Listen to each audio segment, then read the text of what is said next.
Welcome to This Explainer. We constantly hear this modern myth of the Dark Ages, this idea of unwashed ignorance, where medical care was just superstitious chanting. Well, today we're stepping right past that. We're going to immerse ourselves in the historical reality. It's a world of highly rational, deeply observant, everyday medicine. Let's reconstruct exactly how ordinary people actually healed and survived. To really grasp this world, you've got to mentally transport yourself back in time. Just imagine breathing in the earthy, fragrant air of a 9th century cloister. The sound of the wind rustling through sage and lavender, that wasn't just pretty scenery. That was quite literally a pharmacy. Just as the Benedictine monk Walafrid Strabo pointed out, surviving meant having this incredibly intimate, tactile relationship with the dirt, the changing seasons, and the roots growing right outside your door. Section 1. The Living Medieval Cosmos. So, to understand medieval healthcare, we have to completely shift our perspective. They didn't see the human body as some kind of isolated mechanical machine. Instead, they viewed it as a living, breathing ecosystem inextricably tied to the natural world. This whole framework was governed by what's known as humoral theory. Passed all the way down from antiquity, it dictated that our bodies are made up of 4 vital fluids, or humors: blood, phlegm, yellow bile, and black bile. And if you look closely, you'll see how each humor perfectly mirrors the physical elements of the earth: air, water, fire, and earth, sharing very specific, precise qualities of heat and moisture. Now, looking at this historical diagram, we can really see the profound logic driving their daily lives. The elements, the seasons, even the different stages of a human life, they were all deeply interconnected. A cold, damp winter wind wasn't just bad weather. It was a physical force that could literally increase the cold, wet phlegm inside your body. Think about it. Even today, when we say we're feeling under the weather, we're actually echoing that exact medieval belief. Staying healthy was a lifelong, incredibly delicate balancing act. Section 2. Monastic Gardens and Herbalism.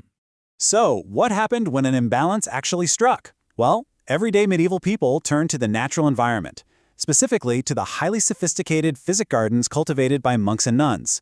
These weren't just simple flower beds. They were therapeutic taskscapes, meticulously designed to nourish viriditas. That's the divine greening power of life. If a patient was suffering from, say, the dry, cold affliction of melancholy, monks would immerse them in these lush, fragrant, water-filled environments.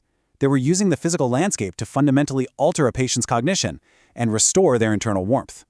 The pharmacopoeia they developed in these gardens was, frankly, advanced botanical chemistry. Take a simple oxymel, for example. Making one meant steeping medicinal plants in a very precise blend of raw honey and vinegar.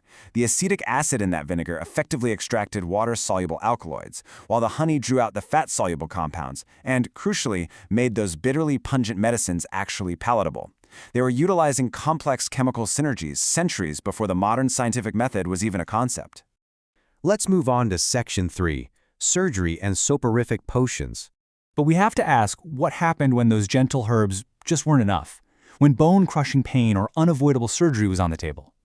Well, practitioners developed something called dwale. It was a terrifyingly potent and heavy sleeping potion crafted from highly poisonous botanicals. They'd combine boar's gall, hemlock juice, opium poppy, and henbane into strong wine, creating this profound stupor. A patient would actually sit by a warm hearth fire, drinking this concoction until they slipped into a coma deep enough to let a surgeon safely carve into their flesh. Afterward, they'd have to be shocked awake with salt and vinegar. Now, it's easy to write that off as some crude folkloric potion, right? But modern science reveals it was actually a neuropharmacological triumph. Hemlock contains conine, which is an alkaloid that physically induces motor paralysis by blocking nervous system receptors. And henbane? That provides tropane alkaloids like scopolamine, bringing on a deep, twilight sleep that essentially suppresses trauma. Through centuries of life-or-death observation, these everyday healers had mapped out a highly sophisticated form of anesthesia. Section 4. Astrology and the Zodiac, Man. From the chemistry in a monastic cup, medieval medicine then looked upward, expanding their microcosm out to the very edges of the macrocosm, the stars. This brings us to the Homo Signorum, or the Zodiac Man. This was the prevailing medical doctrine that human anatomy operated in direct, inescapable resonance with the celestial spheres. And before you dismiss this as mere magic or superstition, just consider the internal logic of the time. These were people who watched the moon dictate the massive surging tides of the ocean. It was entirely rational for them to deduce that this same lunar gravity moved the fluid humors inside the human body. This fascinating concept was practically a required surgical tool for centuries, consulted in bathhouses and almanacs all across the medieval world. It mapped a highly precise celestial geography right onto the human flesh.